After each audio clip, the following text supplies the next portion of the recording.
जय हिंद दोस्तों, स्वागत है आपका और एक नए वीडियो में और एक नए टॉपिक के साथ। मोदी से रोजगार मांग रहे युवा को दिल्ली के दीपक ने खड़े खड़े रोजगार दे दिया। पीएम मोदी लोकसभा 2024। रोजगार बहुत लोग मांग रहे, खास करके यंगस्टर। पता नहीं उसको किस टाइप का रोजगार मिलेगा। और एक भी चीज में कहना चाहूंगा, जो भी मीडिया में आके रोजगार की बात कर रहे हैं ना, उसको यार पहले से क्लियर कर दो कि आपको किस टाइप का रोजगार चाहिए, फिर बात कर लिया करो। ताकि आवाम मतलब पब्लिक को भी पता चले कि भाई को रोजगार क्यों नहीं मिल रहा है। ठीक है, दूसरी बात, वीडियो स्टार्ट करते हैं। आशा करके पसंद आएगा, और पसंद आए तो लाइक और शेयर जरूर से कर दीजिएगा। और चैनल पर पहली बार आए, सब्सक्राइब नहीं की तो सब्सक्राइब जरूर से करें। चलिए स्टार्ट करते। अच्छा, 2014 में मोदी जी ने कहा था कि हम महंगाई कम करेंगे, भ्रष्टाचार कम करेंगे, ये कम करेंगे, वो कम, रोज 2 करोड़ रोजगार देंगे। नहीं कर पाए ना।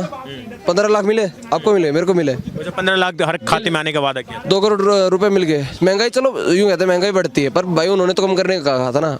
असफल रहे, हटा दो भाई। क्या बोलेंगे? 15 लाख का, ये बोले 2 करोड़ नौकरी मिलेगी। उन्होंने ये नहीं कहा 15 लाख खाते में आएगा, उन्होंने कहा इतना पैसा है कि वो आ जाए, तो इतना अमाउंट है कि 15 लाख मतलब हर के खाते में आ जाएंगे। ये नहीं कहा था दे जाएंगे या आ जाएंगे या हम डाल देंगे, ये नहीं। उन्होंने एक एग्जाम्पल दिया था। चाहते बताइए। आपने थोड़ी देर पहले बोला कि स्किल की कमी है, स्किल पर्सन की कमी है।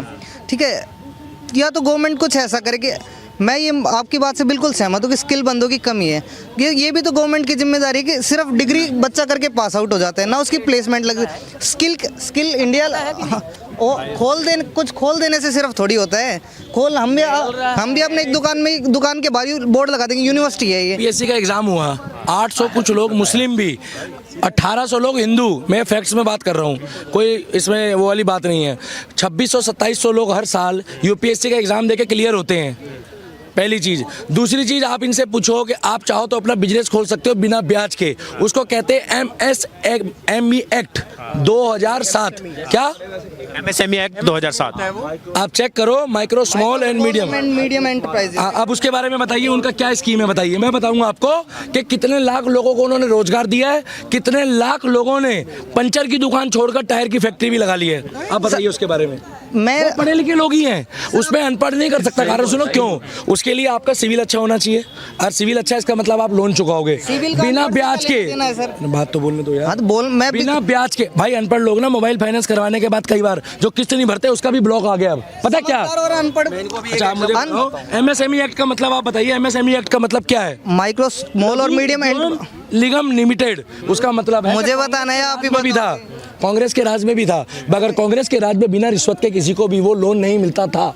SDM के पास जाओ या कोर्ट चले जाओ, कहीं चले जाओ। मैं कम पढ़ा लिखा भी अच्छा कहलाऊंगा जो पढ़े लिखे आदमी के पास मेरा फैक्ट ना हो। मैं ये कह रहा हूँ, अगर हम दो भाई हैं, ये बहुत अच्छा यूट्यूबर बन गया, इसके अंदर कला थी, सपोज कुकिंग करने की, तो वो इसकी स्किल थी, वो इसके अच्छे थे। पर मैं एक ऐसा बच्चा हूँ, मेरे को स्किल इम्प्रूव करने की थोड़ी सी ज़रूरत है। और पढ़ाई में तो मैं खैर अच्छा हूँ ही नहीं, मान लो। पर ये जिम्मेदारी किसकी है? किसकी जिम्मेदारी? ऑफ कोर्स गवर्नमेंट की जिम्मेदारी है। हाँ। सर देखिए, खान सर एक व्यक्ति है। खान सर सुनो, खान सुनो, हो सकता है ना हर बच्चा पढ़ाई, और हर बच्चा सुनो, यही चीज मैं बोलता हूँ कि खान सर एक अच्छे बंदे हैं। उनको जब खुद यूपीएससी में प्रॉब्लम आई तो उन्होंने 200 रुपये महीना लेके लोगों को पढ़ाना शुरू करा है। क्यों? क्योंकि उन्होंने बोला मगर जब कोई बुड़बक होगा जो यहाँ से नहीं सोचता, हम लोग राहुल गांधी की निंदा नहीं करते हैं, हम लोग राहुल गांधी के दिमाग की निंदा करते हैं। एक पार्टी का राष्ट्रीय अध्यक्ष युवराज उस काबिल नहीं है कि उस काबिल नहीं है उस काबिल नहीं है कि 20 साल से वो ये नहीं समझ में पाया कि भैया राजनीति का मतलब क्या है। राजनीति का मतलब है जनता के साथ जुड़ना। अगर आपको ठीक टाइम पे नौकरी मिली होती, आप ये कहना चाहते हो, मगर ये मोदी आपको घर नहीं आएगा देने, ना कांग्रेस आएगी। आपकी काबिलियत, आज एक MBA करने वाला 5 लाख रुपए महीना भी कमा रहा है और एक बेरोजगार घूम रहा है, क्योंकि 4 बार नौकरी लगी और मालिक ने कह दिया भैया तू तो HR बन ही नहीं सकता। HR का मतलब होता है ह्यूमन रिसोर्स। ह्यूमन रिसोर्स का मतलब है 200 बंदों को मेंटेन करना। जो बंदा 200 बंदों को मेंटेन नहीं कर रहा है, मगर उसको 1 लाख रुपए महीना चाहिए। क्यों पता है? क्योंकि वो दिमाग नहीं लगाना चाहता। वो चाहता है मैं चाय पीऊँ और फिंगर लगाऊं, फिंगर लगा के फिर वापिस जाऊं, फिंगर लगाऊं और आ जाऊं। सारा खेल रह गया दिमाग का। आज एक 10 साल का बच्चा कौटल्य, 8 साल का 6 साल का था, आज 10 साल का बच्चा कौटल्य गूगल में जाके इंटरव्यू देकर आया गुड़गांव में। क्यों? क्योंकि उसका दादा कह रहा है कि हमारे घर में अभी भी वो पढ़ रहा है, उसकी पढ़ाई नहीं रोकी। और मोदी जी ने कहा है कि ये बंदा आने वाले टाइम पे भारत रत्न भी ले जा सकता है। पता क्यों? उसका माइंड शार्प है। आज एक एडवोकेट भाई काले कोट वाला, वही एडवोकेट की डिग्री लेके कोर्ट के बाहर बैठते हैं बेचारे, वो मोहर लगाते हैं। सर गलत तो नहीं बोल रहा? और एक एडवोकेट हमारे एक एडवोकेट साहब हैं जिनको विष्णु शंकर जैन कहते हैं, वो सुप्रीम कोर्ट में जाके केस लड़ते हैं। एडवोकेट की डिग्री वही, बाबा साहब का संविधान वही, चौधरी चरण सिंह यूनिवर्सिटी वही, मगर सारा खेल किसका है? दिमाग का। मोहर वही, कागज वही। दूसरी बात, जब आपको कोई सरकारी नौकरी नहीं मिल रही है तो इंदिरा गांधी जी भी कई बार फेल हुई थी, तब भी प्रधानमंत्री बनी है। हम उनकी सपोर्ट करते हैं, पूर्व प्रधानमंत्री है, मगर हम उनको फॉलो नहीं करते, इज्जत करते हैं, पसंद नहीं है। इज्जत करना कोई बुरी बात नहीं है, मगर पसंद नहीं है। आज की डेट में लघु उद्योग लिमिटेड में खादी भंडार जो है, ये आदरणीय श्री, जिनकी नोटों में फोटो है, महात्मा गांधी जी का, उन्होंने इसका चालू करा था, जिसको कहते हैं खादी उद्योग। अच्छा गलत तो नहीं बोल रहा? खादी उद्योग का पिछले 10 सालों का एवरेज निकाल लो और आज का एवरेज निकाल लो, 100% उद्योग बढ़ा है। क्यों बढ़ा है? वहाँ ब्रांड की एम्बेसडरिंग, हाथ से बनी हुई चीजें बिक रही है खादी भंडार में। पता क्यों? साउथ के जितने भी लोग थे, वो लोग साड़ी बेचते थे, टोपी बेचते थे, कुर्ता बेचते थे, पजामा, वो स्किल इंडिया था। दूसरा, मिट्टी के प्रोडक्ट लोग भूल गए थे। सर भूल गए थे? पिछले 10 सालों में मिट्टी के प्रोडक्ट अब भारत में बढ़ने शुरू हुए हैं। क्यों? क्योंकि ये जितने भी हमारे भाई हैं जो मिट्टी के प्रोडक्ट बनाते हैं, मतलब दिए, कढ़ाई, मग, जग, वो लोग खरीदते हैं, मगर हम उनको ये तो नहीं कह सकते कि आप पढ़ो।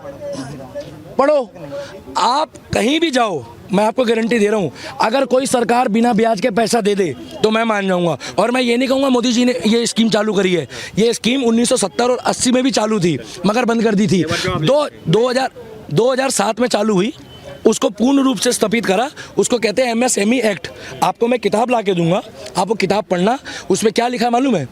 अगर आप उद्योग खोल रहे हो, अगले 6 महीने तक आपको कोई भी किस्त नहीं देनी। एंटरप्राइजेस के जो ये जवाब जो इन्होंने बताया, ये स्किल्स वाला और ये जो इंडस्ट्री खोल सकते हैं आप, इस पे आप सेटिस्फाई नहीं है?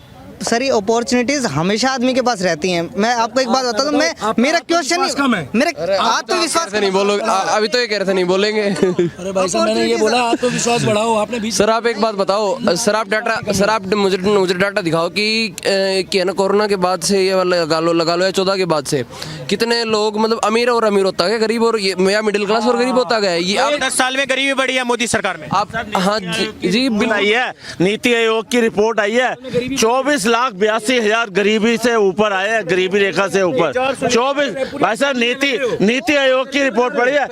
अरे यार इनसे पूछो भाई साहब, नीति आयोग की रिपोर्ट है 24,82,000 गरीबी रेखा से, और 2014 के बाद हम कमा के खाते हैं, उसके बाद जॉब के लिए घूम रहे हैं, फिर जॉब के लिए घूम रहे हैं। ओवरऑल सिनेरियो की बात कर रहा हूँ ना मैं एक बात कहूंगा, अगर अब इनको ऐसा लग रहा है ना गरीबी आ गई, कोरोना सालों में गरीबी बढ़ी है, बता रहा हूँ सर, सुनो, स्किल के बारे में बात करता हूँ। अभी जो गरीबी की बात करिए कि 2014 के मुकाबले 2024 के अंदर गरीबी बढ़ी है मोदी सरकार में 10 सालों में। सुनो, इनका आंसर ना, ये एक बार पाकिस्तान जाए, वहाँ का लोकल लोगों से पूछो। सुनो, नहीं, आई be very honest. NITI Aayog का एक बार बताओ। अच्छा ये बताओ, आपने नीति आयोग की रिपोर्ट पढ़ी है? मल्टी 24 करोड़ 82 लाख 2013 और 14 के बाद भाई साहब गरीबी रेखा से ऊपर आए हैं। ये आपने पढ़ी है रिपोर्ट? आपको रिपोर्ट पता है? ये रिपोर्ट है, ये आप न्यूज पेपर में आई है, 4-5 दिन पहले आई है। सर रिपोर्ट आप ये बताओ यार, आप ये रिपोर्ट, अब ये क्या रिपोर्ट क्यों आई है ये बताओ? केजरीवाल खुद गवाह है, खुद वकील है और खुद जज है। हम लोकल डेलाइट नहीं है सर। सुनो मेरी बात, इनको ना एक बार पाकिस्तान भेजिए, वहाँ पर इनको गरीबी भी दिखेगी, वहाँ पर इनको अनएम्प्लॉयमेंट भी दिखेगा। सुनो, ये तुलना करते हैं अमेरिका से, मैं अमेरिका की बात कर रहा हूँ। अमेरिका में एक ब्रेड, सर चाचा, एक ब्रेड आंखों के सामने देख रहे हैं। गाँव कौन सा गाँव है? जिला हरियाणा, हरियाणा में। एक मिनट, जितना उद्योग में 10 साल में हरियाणा आगे बढ़ा है, आपने साइबर सिटी का नाम सुना है? एक मिनट रुको, पर्टिकुलर शहर की बात मत करो, वो तो दिल्ली के पास क्यों नहीं करे? पूरी बात तो सुनो, एक बंदा बात करो यार, ऐसे सबको। जिला बताओ, जिला कौन सा? महेंद्रगढ़। महेंद्रगढ़ में विकास नहीं हुआ? नहीं हुआ। अब सुनो, एक और सुनो, इससे पहले तो बिजली थी 10 साल पहले बिजली थी वहाँ। कल मेरे से, हाँ। अच्छा, भारत के कितने गाँव में बिजली नहीं थी, ये भी बता दो, बताओ अभी। ये ऐसे डाटा के चक्कर में क्यों फंसा रहे हो भाई हमें?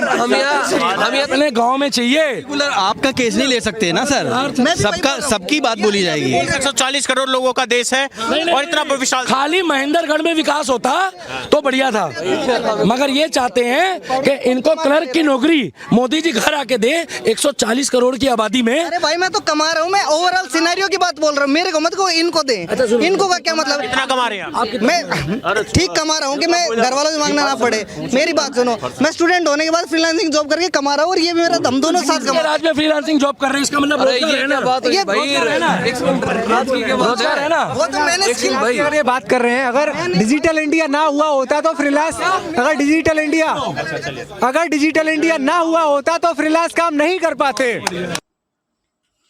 यार मैंने स्टार्टिंग में बोला था कि उसके कपड़े पहनावा देख लीजिएगा। मैंने बोला था स्टार्टिंग में, दोस्तों आपने वीडियो में ध्यान दिया हो तो मैंने ये वर्ड्स बोले थे। क्यों बोले थे?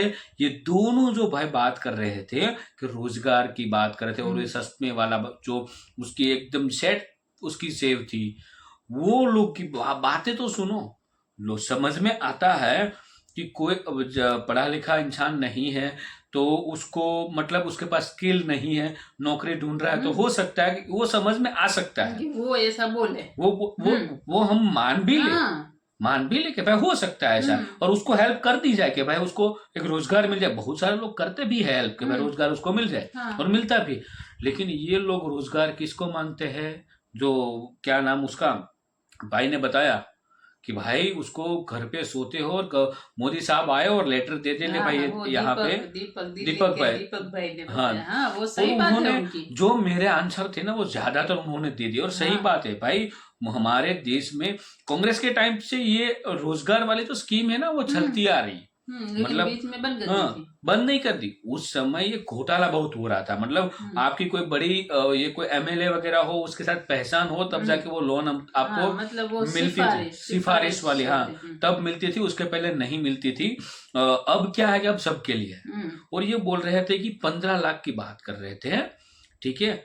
तो मोदी जी ने ऐसा कहा था, हमारे देश के पास इतनी ताकत है भाई कि हर एक के खाते में 15 लाख रुपया आ सकते हैं, ऐसा बोला था भाई। आएगा ऐसा नहीं बोला था, और एक एग्जाम्पल दिया था बिल्कुल। और 15 लाख की आए, मैं तो बोल रहा हूँ आए, मेरे हिसाब से तो आए। पहली बात, जो रोजगार के लिए छोटी छोटी स्कीमें चलाई गई वो देख लो, वो भी विदाउट एनी इंटरेस्ट, ब्याज के बिना पैसा दे दिया। फिर महिला गृह उद्योग को बढ़ावा देने के लिए महिला लोन का प्रारंभ किया गया। उसके अलावा प्रधानमंत्री आवास योजना, जो मकान हमें करीबन 25-25, 20-20 लाखों में जो मिल रहे हैं, छोटे मकान की मैं बात कर रहा हूं, जहां पे एक छोटा कमरा हो, एक किचन हो और एक छोटा सा हॉल हो, जहां पे 3 या 4 लोगों की जो फैमिली होती है वो आराम से रह सके। इतना मकान भी हम लेने जाते हैं तो 20-20 लाखों में मिलते हैं। वो 3 लाख से लेके 8 लाख के बीच में दे दिए, 3-3 हॉल रूम किचन के साथ। तो ये कहाँ से आए भाई? ये पैसा खाते में तो आए। दूसरी बात, जब आप प्रधानमंत्री आवास योजना में आपको मकान नहीं मिला या तो नहीं आपने वहां पे लिया, तो आप प्राइवेट में मकान लेते हो, तो वहां पे कितनी आपको सरकार ने सब्सिडी दी भाई? जिन्होंने मकान लिया है उसको पूछ लीजिए, 2.5 लाख रुपया, और वो भी आपको रिटर्न नहीं करने हैं, सरकार ने दे दिया आपको 2.5 लाख रुपया, ठीक है। फिर सरकार ने पूरे देश में टॉयलेट बनाया, ठीक है। जो घरों में टॉयलेट नहीं थे उस घरों में पैसे दिए 6 हजार रुपये। उस समय की मैं बात कर रहा हूँ, अभी तो जब गुजरात की मैं बात कर रहा हूँ, उस समय 6,000 में एक अच्छा खासा टॉयलेट बन जाता है, एक फैमिली के लिए बढ़िया सा टॉयलेट बनता है 6,000 रुपये में। तो सरकार ने उसको बढ़ा के 11,000 रुपये तक कर दिया था, ठीक है। तो ये कहाँ गए भाई पैसे? गिनाने बैठेंगे तो कम पड़ेंगे भाई, 15 लाख से भी ज्यादा हो जाएंगे। और हेल्थ रिलेटेड वो तो 10 लाख रुपया क्लियर दे दिया। ये 5 लाख रुपए का मतलब बेनिफिट जो दिया है कि 5 लाख तक आप फ्री में इलाज करा सकते हैं। उसको एक ही साथ कर दिया ना माँ कार्ड में, हाँ उसको एक मर्ज कर दिया ना, 10 लाख रुपया कर दिया अभी, तो वो 10 लाख गिन लो। हाँ, तो वो का क्या मतलब क्या उसको बिल्कुल, जो मैंने पैसा गिनाया है वो पैसा करीबन 20 लाख तो ऑलरेडी हो रहा है। मतलब कुछ भी बोलना है लोगों को, विरोध, मतलब ऐसा आप विरोध पक्ष के हो तो ऐसा नहीं कि आपको हर एक चीज में हाँ, विरोध करना है हाँ। और वहां पे वो 2 ही बंदे थे, बाकी चुनाने वाले कितने बंदे थे? तो उसका मतलब ये हुआ कि वहां पे करीबन 10 लोग थे, 10 में से 2 को पसंद नहीं था, बाकी 8 को पसंद था। मतलब 80% मेजोरिटी है सरकार के साथ। जबकि वो दोनों भी लाभ तो वो लोग भी उठा रहे थे, बट उसके कपड़े नहीं देखे। हाँ, स्टूडेंट के साथ वो कमा भी रहे थे, फिर भी वो लोग बोल रहे थे भाई कि रोजगार नहीं ने है। वो जो चश्मे वाला भाई था, अच्छी सी उसकी जो दाढ़ी वगैरह थी, हेयर स्टाइल बढ़िया थी, जैकेट पहना था, अच्छे जूते उसने होंगे, अच्छे कपड़े पहने थे, वो लोग ऐसी बातें कर रहे। मेरे को प्रॉब्लम वहां पे है बेटा, वो पैसा कहाँ से आया? वो बंदा बोल रहा है मैं फ्रीलांसिंग काम कर रहा हूँ और अच्छा खासा कमाता हूँ और मेरे को फैमिली से हेल्प की जरूरत नहीं पड़ती है, मैं दे रहा हूँ पैसा, स्टडी भी कर रहा है तो और फिर- स्टूडेंट है। बोलो भाई, तू भाई स्टूडेंट है, तेरे पास और क्या वो रोजगार नहीं है? हाँ। बोले तो रोजगार है। फिर तू ये भाई चाहेगा कि तू घर पे सो रहा है, मोदी साहब का कॉल है, बेटा उठ जा, तेरे को हम आईपीएस बना रहे हैं या आईएएस बना रहे हैं। ये बात नहीं, आप उसको पूछे जिसको, और ये सब कुछ तेल लेने गया, खान सर का इसमें जिक्र हुआ, पूछिए उसको, उन्होंने कितने बच्चों को टैलेंटेड बनाया। और ये भी बोला ना कि भाई टैलेंट मतलब स्किल डेवलप करना वो काम सरकार का है बेटा। हाँ, वो तो स्किल हमें भी- डेवलप करना काम सरकार का नहीं है, वो हमारा काम है। हाँ, किसी वो चीज में हम हमें स्किल ले, सीखना होता है। हमें कोई सरकार बिल्कुल सरकार ने मतलब वो नहीं है कि सरकार में बिल्कुल। ढूंढ कर ये मतलब तो वो skill उसने सिखाए। एग्जांपल, ये मेरा भाई है, चलो ये यूट्यूबर है, अब मेरे में स्किल नहीं है तो मेरे में स्किल कहाँ से आएगी? सरकार देगी। अरे सरकार का काम नहीं, तेरे भाई का काम है, उसमें स्किल है तो उस स्किल में से तू डेवलप हो भाई। मतलब बुद्धि का भी यूज नहीं कर रहे ये लोग। लोगों ने सुना है कि हमारे फादर फार्मर है तो वो स्किल तो हमें फार्मिंग की ऑटोमेटिक आ जाएगी, लेकिन फादर से हम ज्यादा स्किल लेंगे तो हम अच्छी पैदावार ले पाएंगे फार्मिंग से। हाँ। तो मतलब कुछ भी मत बोलो, ठीक है? बोलने के लिए पहले एक बार सोच लो। एग्जाम्पल भी दे रहा है, मेरा भाई यूट्यूबर है, मेरे को यूट्यूब का नॉलेज नहीं है तो मेरे को स्किल देना काम है सरकार का। अरे भाई यूट्यूब में जा खुद सीख ले। ये तो इसका मतलब ये होगा भाई Modi ji video call conference करे, भाई को स्किल सिखाए। भाई कुछ भी मत बोलो। तो स्टडी क्यों रखी होती है? बिल्कुल। स्किल सीखने के हाँ। लिए तो स्टडी रखी होती है। और जिसको रोजगार चाहिए ना उसको मिल ही जाता है। ये लोग रोजगार का मतलब ये समझते हैं, जो दीपक भाई ने बताया ना कि ऑफिस में जाए, फिंगर लगाए, मतलब एंट्री हो चाय चुकी, पिए, फिर चाय पिए, गप्पे फिर मारे मोबाइल फिंगर लगा में, के हाँ वापस आ जाए। वहां पे जाके मोबाइल में वीडियो देखे, फिर फिंगर लगा के वापिस आए, महीने में मंथ एंड हो, 1 तारीख को 1 लाख रुपये उसके खाते में क्रेडिट हो जाए। हाँ। अब मेरे को कुछ नहीं बोल रहा है, वीडियो को यहाँ पे समाप्त करता हूँ, आपसे विदा ले रहे हैं दोस्तों, लेकिन मिलते और एक नए वीडियो में आपके साथ प्यार से। टिल देन जय हिंद, जय भारत।